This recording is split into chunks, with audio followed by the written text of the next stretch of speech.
ஒன்று ரெண்டு தத்துவத்தை பயன்படுத்துவான். ஒன்று ஃப்ளை, அதாவது அங்கிருந்து ஃபைட் பண்ணுவான், அல்லது பறந்துடுவான். சில வீட்டில் ஆம்பளையில் இருக்கிறதே இல்லை, எங்கேயாவது வெளியே போனா பராசனை எழுப்பி ஓடிடுவான்.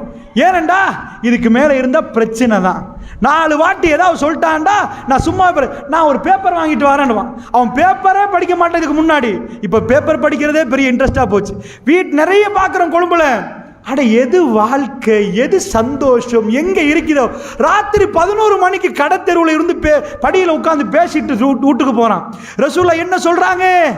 எது வாழ்க்கை, உலகத்துள்ள ஆக இன்பம் நீ சாப்பிட்ற அதை எல்லாத்தையும் விட உன் மனைவியோட வாழ்கிற வாழ்க்கை. இது காதலிக்கிற நேரம் மட்டும்தான் அவனுக்கு தெரியுது. நேஜ வாழ்க்கையில் உலகத்தில் எதை கொண்டு வந்தாலும் உன் பிரச்சனையெல்லாம் தீர்வு கொண்டு வர்ற இடம் அது. குர்ஆன் அல்லாஹ் சொல்றான், லிதஸ்குனு இலைஹா வஜஅல பைனக்கும் மவத்தத்தம் வரஹ்மா. உனக்கு மன அமைதி அங்கே இருக்கின்றான்ல.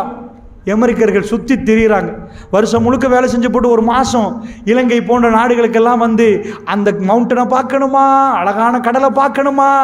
தன் மனைவிட்ட இருக்கிற அந்த உண்மையான அழகு ஒரு ஆணுக்கு இது எல்லாத்தையும் விட அழகாக வச்சிருக்கிறான் அல்லாஹ்.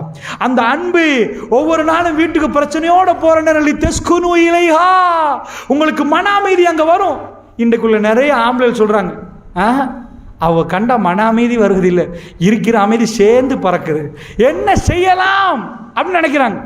நான் திருமணம் முடிக்க போக்கல, ஒரு மௌலை எனக்கு ஃபோன் போட்டு சொல்றாரு, உங்களையும் கட்டிட்டானா மாட்டு வண்டியில், உங்களையும் அதே வண்டியில் கட்டிட்டானான்னு கேட்குறாங்க. எனக்கு கோபம் வந்துச்சு, என்ன இவர் பேசுறாரு.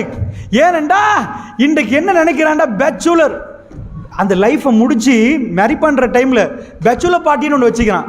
எப்பா கடைசி பார்ட்டிடா, இதான் பேச்சுலர் என்ற லைஃப் போகுது, இதுக்கு பிறகு நீ மேரி பண்ண போற, அதனால இது ரொம்ப சுகமான வாழ்க்கை. ஏன்னா இதுக்கு அங்கால ஒரு சுகத்தை அவர்கள் புரியல. அதனால தான் உலகத்தில் உள்ள ஆக சிறந்தது ஏர் கண்டிஷன் இல்லை, ராக்கெட் இல்லை, விமானங்கள் இல்லை, நாடு கடந்து நாடு போறது இல்லை.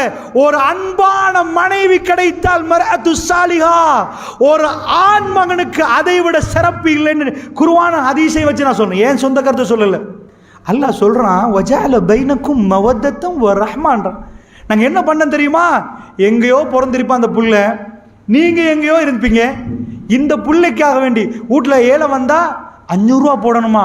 இன்னைக்கு தர்மங்க இந்த நிகழ்ச்சி நடத்துறவங்க கேட்குறாங்க, உங்களுக்காக நிறைய செலவழிக்கப்பட்டிருக்குது, அதனால இதுக்கு தாங்கன்றாங்க. எண்ணி பார்த்து இது போட்டால் அது வருமே, நைட்டுக்கு சாப்பிடணுமே, இப்படி வருமே கணக்கு போட்டு தான் கொடுப்பீங்க. இந்த கொடுக்க போகல கொஞ்சம் தப்பி தவறி சல்லி வந்தால் கொஞ்சம் குறைச்ச கணக்கு கொடுப்பீங்க. இதே மனைவி வந்து கேட்டுட்டான்னு வைங்க, வீட்டு குடும்பம் கேட்குதுன்னு வைங்க, கணக்கு இல்லாமல் வந்தது அவ்வளோத்தையும் கொடுக்குறீங்க. உங்களுக்குன்னு ஒரு 50 ரூபா 100 ரூபா வச்சு கொடுக்குறீங்க. ஏனண்டா அல்லாஹ் சொல்றான், நீங்க எழுதுனீங்களா இந்த பாசத்தை, நீங்க எழுதுனீங்களா இந்த அன்பை, எப்படிப்பா உன் அக்கத்துக்கலையா பக்கத்துக்கலையா, உங்க உம்மா யார் இவங்க, எங்கேயோ பிறந்த ஒரு பொம்பளைக்காக வேண்டி உழைச்சு உழைச்சு உழைச்சு உழைச்சு முழுக்க கட்டுறீங்களே. என்ன உடுக்கணும்னு கேட்குறீங்க, என்ன சாப்பிடணும்னு கேட்குறீங்க, என்ன வாங்கிட்டு வரணும்னு கேட்குறீங்க. அல்லாஹ் சொல்றான், வஜஅல பைனக்கும் மவத்தத்தன் வ ரஹ்மா, உங்களுக்குள்ள அன்பையும் பாசத்தை நான் உருவாக்குறேன்டா. அப்போ அல்லாஹ் இதெல்லாம் செஞ்சிருக்கிற நேரம் நாம தான் உடைச்சு போறோம். உலகத்தில்